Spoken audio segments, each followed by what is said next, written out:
I've been with the bank now for 10 years. My job here is as an advisor, so we work with high net worth clients. We talk to them about what they want to do with their portfolios. A lot of it is a bit longer term, it's not as much on the trading side, but we still see a lot of what happens in the market, and I think hopefully I'll be able to provide you with some insights a little bit around what we see and how we do things, and that may help you. Have you ever sat down before you started trading, before you even started doing any of this, and said, who am I? What am I doing here? Am I here because I've just fallen into this? Am I here because I want to make a certain amount of money out of trading? Is it supplementing what I do as a job? I find a lot of clients when they first come to us have never even thought of this question, never even considered it in their mind. So it's something I implore you to do. It's really, really vital. And when we sit down with our clients and have that conversation, you start to really flush out what are the core beliefs of what you're investing for. What are your time frames? How long do you want to invest for? This can change your risk tolerance. Have you mapped out a trading strategy? That's a really important part of what you do, and you need to do that before you start trading. You need to have that idea in place, because if you don't, you're going to be going toing and froing, and you're going to be making mistakes along the way. Probably one of the biggest points is, why are you doing it? What's the purpose of it? So I touched on, maybe supplementing your income, but have you got a certain reason that you need to get more money? Is it going to drive you to something? And that's a really important part of what you're doing as well. We're going to move into a little bit about the psychology of what I see day-to-day basis we're talking to clients. There's going to be 3 questions on the screen in a second. They're going to show you how people think sometimes when they're trading compared to how you should be thinking when you're investing and trading. The whole premise of what these questions are, there's 3 questions, is that they're supposed to be a better indicator of IQ than the actual IQ test.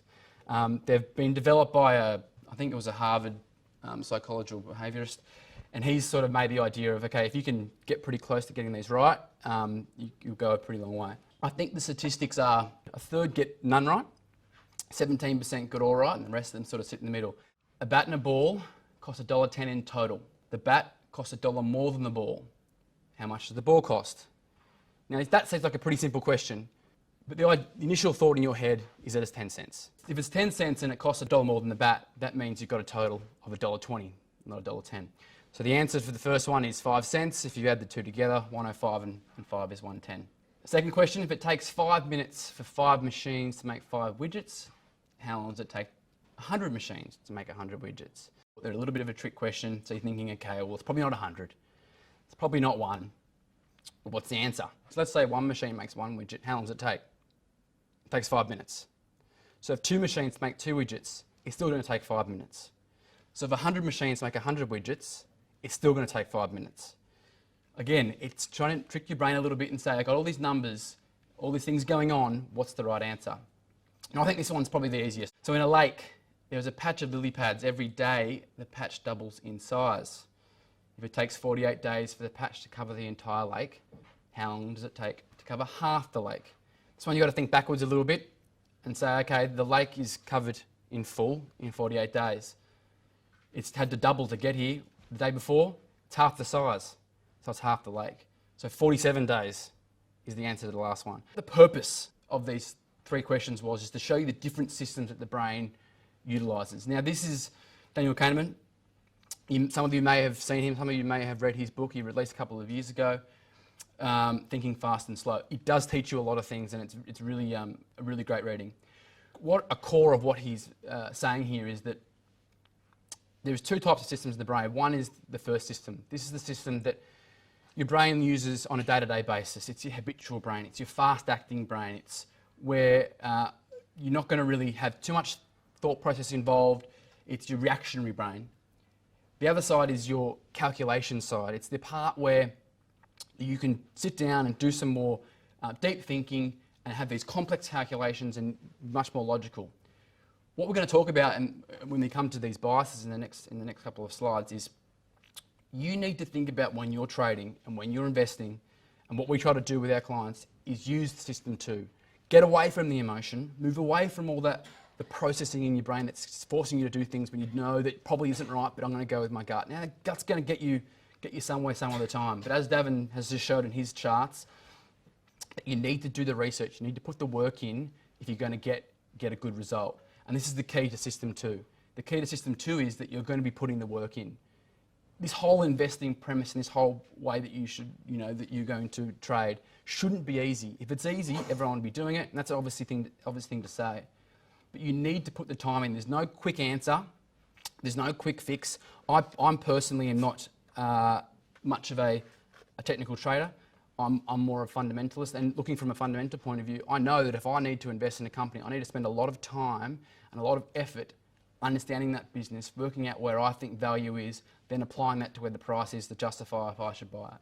Same thing works for technicals though. You need to put the time in. You can't just quickly look at a chart and make a decision very briefly, and that's going to put you in the system 2 bucket and probably make you to lose some trades. First one, loss aversion. Second one, sunk cost. You will know these, and these are obvious in a lot of ways, but knowing what they are and having a bit of an idea around them can help you in your trading. So loss aversion, what it means. We fear losses in the range of 1.5 to 2.5 times more than we get pleasure from gains. And that's pretty massive. And you all know that. It's not a secret. You'll feel that when you look at your portfolio and against the red, it hurts a lot more than you see if you've made 20% on the gains, and the 20% on the red hurts a lot more. And it leads to many irrational decision-making processes. The example that I've got here was a short-term trade. You're hoping to make 5%, is now a 20% loss that you've got as part of your long-term portfolio, which we all know is just a holding place for some dead wood. The other way to look at this is what's called the endowment effect. It's very similar in terms of loss aversion. It's actually essentially the same thing. It means you have a lot of trouble getting rid of something that you already own or you already hold. And I thought of an example that I see a lot on the TV. It's in game shows. So let's say you are on How to Be a Millionaire, for example, and you've won 100 grand, and Eddie Maguire says to you, you can take that money out now. You can take it out, or you can keep on going and try to win $1 million. Now look, I don't get home in time to watch that every day, but if you do, I'm assuming that a lot of people, a larger majority, have a crack. They go, okay, I'm going to keep on going. I'm going to have a go at the million. Now, let's flip that around. If I said to you, give me 100 grand of your money that you've earned, and we're going to put on the line, and I'm going to ask you some questions, and you get the chance to win $1 million. Would anyone do that? Would anyone really put their own money on the line to do that? The person essentially on that game show is doing that because they don't feel like they own that 100 grand yet. They don't have that endowment effect of that holding. And this is what you get when you buy a share. You get that endowment effect. You get the feeling that you own it.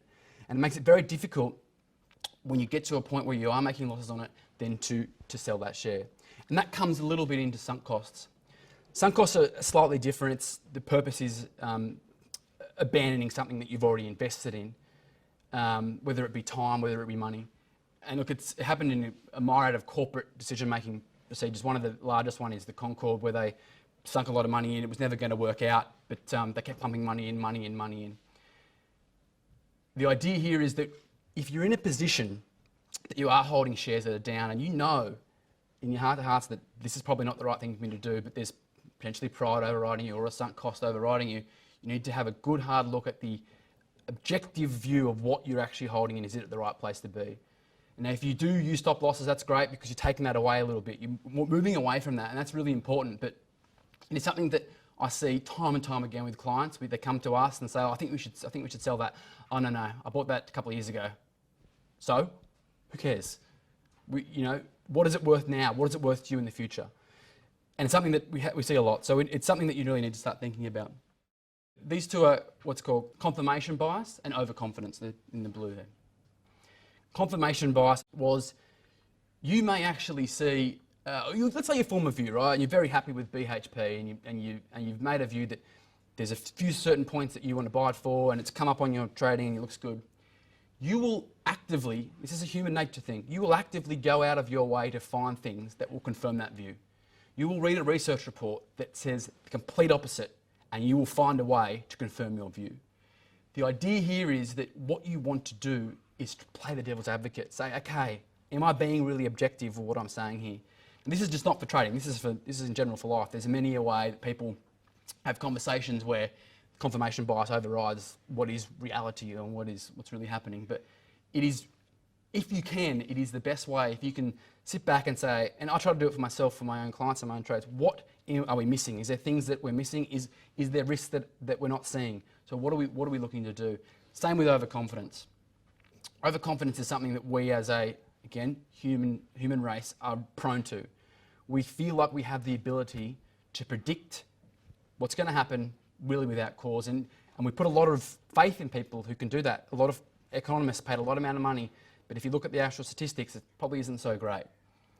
There's even a study that was released a few years ago that people are willing to pay 4 times as much money for a lottery ticket, that they pick their own numbers than compared to random numbers. Now, does anyone really believe that you have the ability, because you can pick the numbers, that it's going to get any better chance of winning? And we know it's not. So again, what we want to do is we want to play devil's advocate. We want to look back and say, I've got a view of this. This does look good at this point in time. Am I right in this? Let's take a really objective look at it and try to be as unbiased as we possibly can. The last one is anchoring. Now, you may or may not know what that means, but it happens every day. Every day you go to the shop, I'm sure you're involved in some sort of anchoring in terms of what it is. What it means is you will anchor off certain numbers.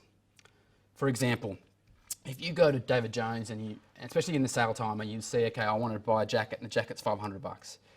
That jacket is now somehow $250. Well, you think you're making money.